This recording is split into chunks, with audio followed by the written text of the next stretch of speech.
नमस्कार प्यारे विद्यार्थियों, कैसे हैं आप। आशा करता हूँ आप सभी अच्छे होंगे और मस्त होंगे। दोस्तों, मेरी तबीयत ख़राब है लेकिन फिर भी मैं आपको पढ़ा रहा हूँ और आज आपका उपसर्ग टॉपिक मैं आपको पढ़ाने वाला हूँ और इस टॉपिक पर इतनी अच्छी आपकी पकड़ मजबूत करा दूंगा कि एग्ज़ाम में कोई भी क्वेश्चन आएगा आपसे छूटेगा ही नहीं। तो दोस्तों, देर न करते हुए इस वीडियो को शुरू करते हैं। और इस वीडियो को आप एग्ज़ाम जब देने जाएंगे उससे एक दिन पहले देखोगे ना, तो आपको वही फीलिंग आएगी कि आपके सब कुछ याद है। क्योंकि हम इतनी सारी किताबें, इतने सारे नोट्स पढ़ ले, लेकिन मैं आपको आज पढ़ाऊंगा एज ए एक स्टूडेंट होने के नाते, जब आप एज ए स्टूडेंट होकर जब परीक्षा में पढ़ने के लिए जाते हैं। ठीक है, तो वीडियो को शुरू करते हैं। और आज का जो टॉपिक है उपसर्ग। देखो, टॉपिक का नाम बड़ा अजीब अजीब लग रहा होगा, सर ये उपसर्ग क्या होता है ना। तो उपसर्ग मैं आपको बताता हूँ उपसर्ग होते क्या हैं। तो सबसे पहले आपको पता होना चाहिए इसका अर्थ होता है दोस्तों समीप, है ना। उपसर्ग का अर्थ होता है समीप या किसी शब्द की रचना करना।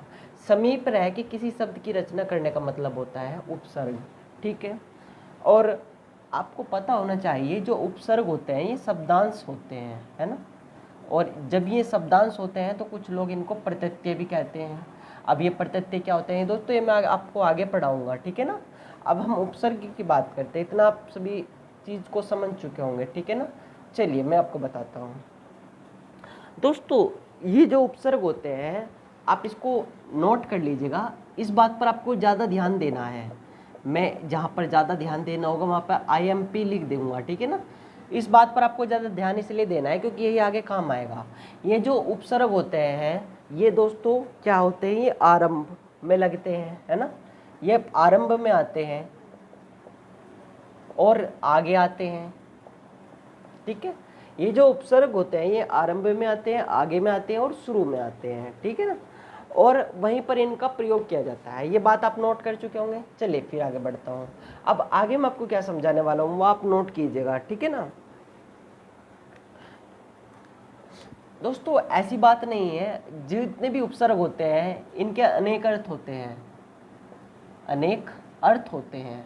ठीक है, ऐसा नहीं है इनका कोई एक अर्थ हो, इनके अनेक अर्थ होते हैं। ठीक है, उपसर्ग क्या होते हैं दोस्तों, इनके अनेक अर्थ होते हैं। नंबर 2 जो इनमें बात है, आपको समीप पता हो गया, अनेक अर्थ होते हैं। आगे इसमें आपको पता होना चाहिए दोस्तों ये किसी शब्द में एक या एक से अधिक बार भी लगाए जा सकते हैं। अनेक अर्थ होंगे और एक या एक से अधिक बार भी ये लगाए जाएंगे। ठीक है, ये मैं आपको कुछ नोट वाली बातें बता रहा हूँ, एक या एक से अधिक बार लगाए जाएंगे। तीसरी बात, शुरू में आएंगे, शुरू में आएंगे, इनको मैं अप्लाई करना भी सिखाऊंगा।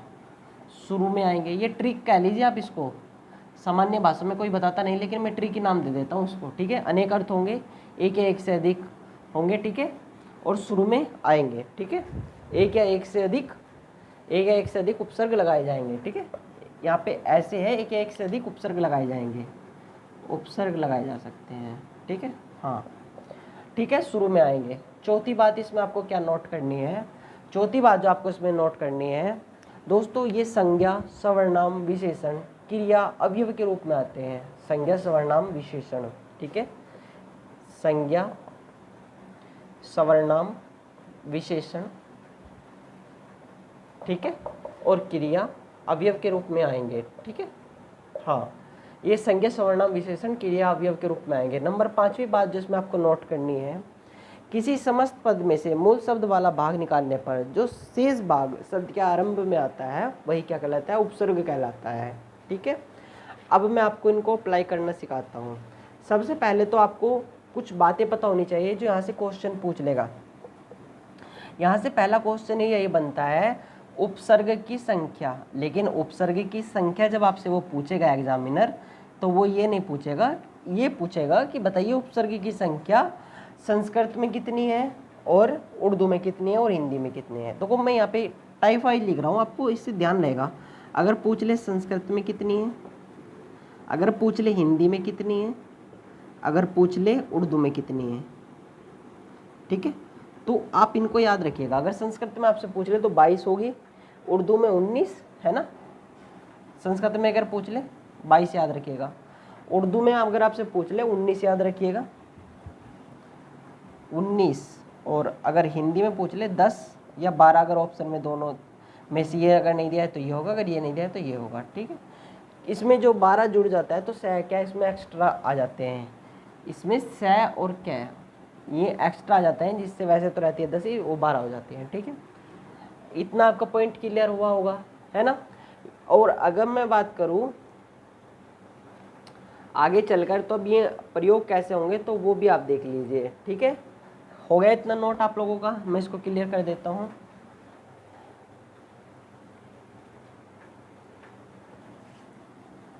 चलिए जल्दी जल्दी मैं नोट करवा देता हूँ। मैं पहले संस्कृत की बात करता हूँ। जो संस्कृत के 22 उपसर्ग है ना, मैं उनकी बात कर रहा हूँ। अगर पहला आपको आ से दे दिया जाए आ, तो आपको क्या लिखना है। अगर आपको आ से दे दिया जाए तो आ से क्या हो जाएगा, आपका आजन्म हो जाएगा। आ से आपका आहरण हो जाएगा। आ से आपका आजीवन हो जाएगा। ठीक है, ये आ से बनने वाले उपसर्ग हैं जो शब्द के प्रारंभ में आते हैं। ये कहाँ पे आ रहा है, प्रारंभ में आ रहा है, समझ गए आप। प्रारंभ में आकर ये एक अपना शब्द स्पष्ट करा है, तो ये शब्दांश इसलिए होते हैं।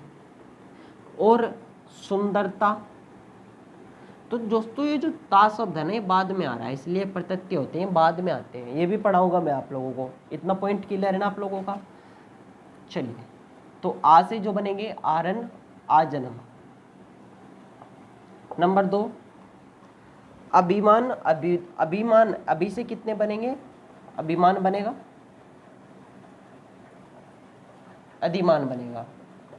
ठीक है, अभिमान, अभिमान, अधिधान है ना, अभिधान है ये, अभिमान अभिधान। ठीक है, तीसरा अत्याचार, अतिक्रमण, अति से बनाना है आपको। चौथा अध से बनाना है आपको। पांचवा अन से बनाना है आपको। छठा अप से बनाना है आपको। सातवां अव से बनाना है आपको। अवमानना है ना, अवरुद्ध, तो आप मौजबानी बना सकते हैं। अतिक्रमण, अत्याचार, अनुरूप, लेकिन अन है, जब अन आ जाएगा शुरू में तो अनुचित। ठीक है, और अनुचित हो जाएगा, अध्यादेश भी हो सकता है। ठीक है, अन में आएगा ये, यहाँ पे तो अध्यादेश होगा ना।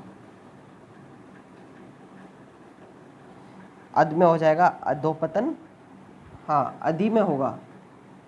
ठीक है, ये अधि है, अध्यादेश। ठीक है, अध्यादेश हो जाएगा, अनुचित हो जाएगा इसमें। ठीक है, अप में अपमान हो जाएगा, अपवाद हो जाएगा, अपमान या अपवाद।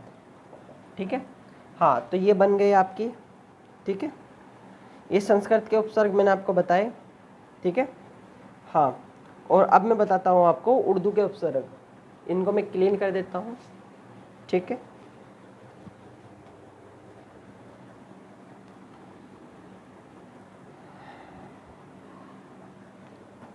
उर्दू के जो उपसर्ग रहेंगे आप लोगों के, मैं ऐसे लिख देता हूँ।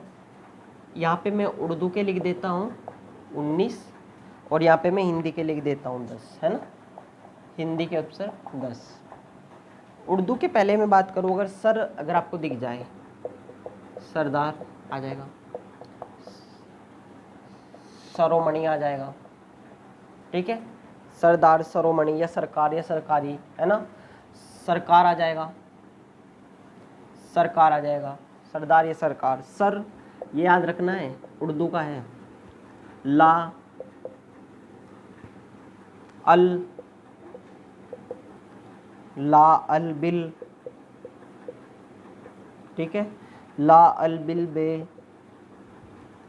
बद, ला अल बिल बेबद, खुश, कम, हम, कुछ कम हम। ठीक है, चलिए इनका बनाते हैं। लाजवाब,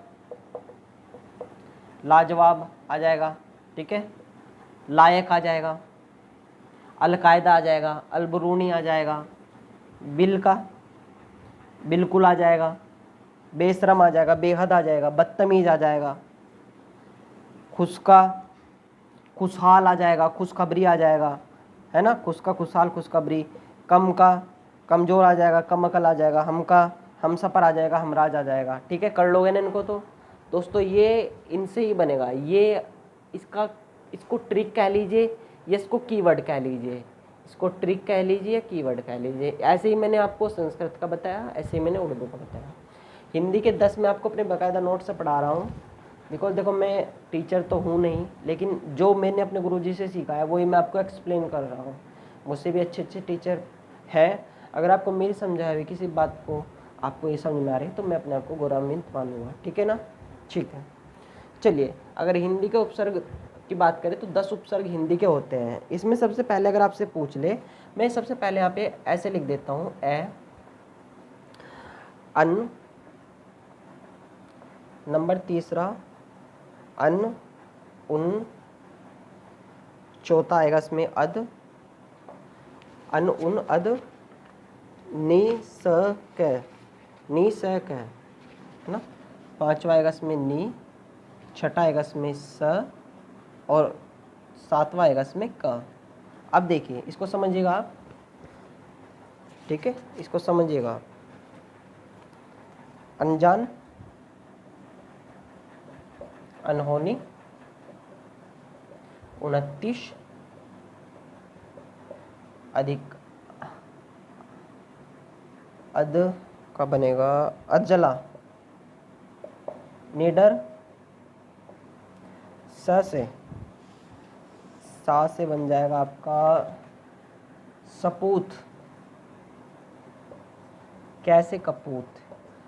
ठीक है, इतना समझ में आ गया। ये उपसर्ग उर्दू के बन जाएंगे और हिंदी के बन जाएंगे। ठीक है, हिंदी के बन जाएंगे इसमें और उर्दू में बन जाएंगे। ठीक है, चलिए इसको क्लीन कर देता हूँ।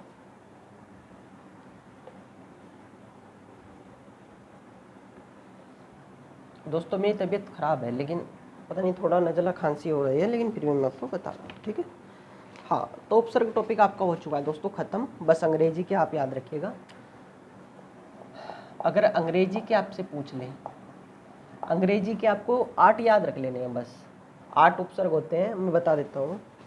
सबसे पहले आ जाएगा सब, दूसरा इसमें आपको देगा हेड, तीसरा इसमें आपको देगा चीप, चौथा इसमें आपको देगा जर्नल, और पांचवा इसमें आपको देगा हाफ।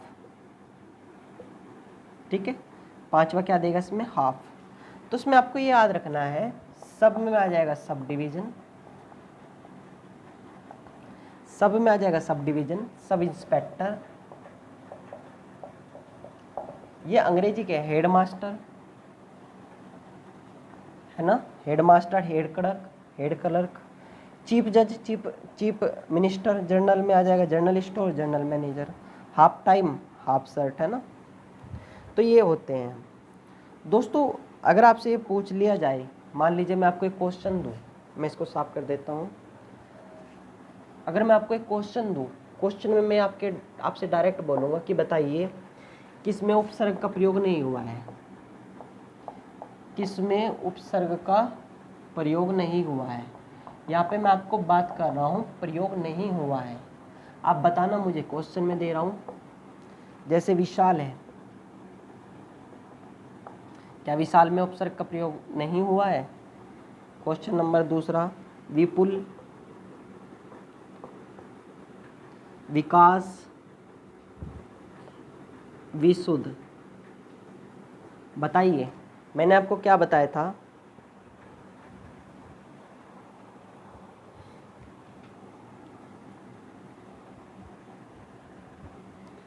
दोस्तों जो शब्द आपने सुने हैं, ठीक है, जो शब्द आपने या तो पढ़ लिया है या सुन लिया है, वो क्या होगा, आपका मूल शब्द होगा। ठीक है, और मूल शब्द क्या होते हैं, मूल शब्द क्या होते हैं आपके, उपसर्ग होते हैं। तो विशुद्ध, विशुद्ध क्या आपने पढ़ा है, बताइए मुझे, क्या आपने विशुद्ध पढ़ा है। ये विशुद्ध है, भाई शुद्ध तो हमने पढ़ा है लेकिन विशुद्ध तो नहीं पढ़ा ना, तो ये नहीं होगा। ठीक है, विशाल भी हमने पढ़ा है, विपुल भी हमने पढ़ा है, विकास भी हमने पढ़ा है। ऐसे क्वेश्चन आपसे एग्जाम में पूछ लिए जाते हैं। और प्रैक्टिस के लिए मैं अलग वीडियो बना दूंगा दोस्तों। ठीक है, तो वो प्रैक्टिस से उसकी आपकी और अच्छी हो जाएगी। तो मैंने टॉपिक पे आपकी पकड़ मजबूत की है। ठीक है, इससे आगे का टॉपिक मैं प्रत्यय पढ़ा देता हूँ। ठीक है, फिर मिलते हैं नेक्स्ट वीडियो के साथ। तब तक के लिए धन्यवाद। जय हिंद, जय भारत।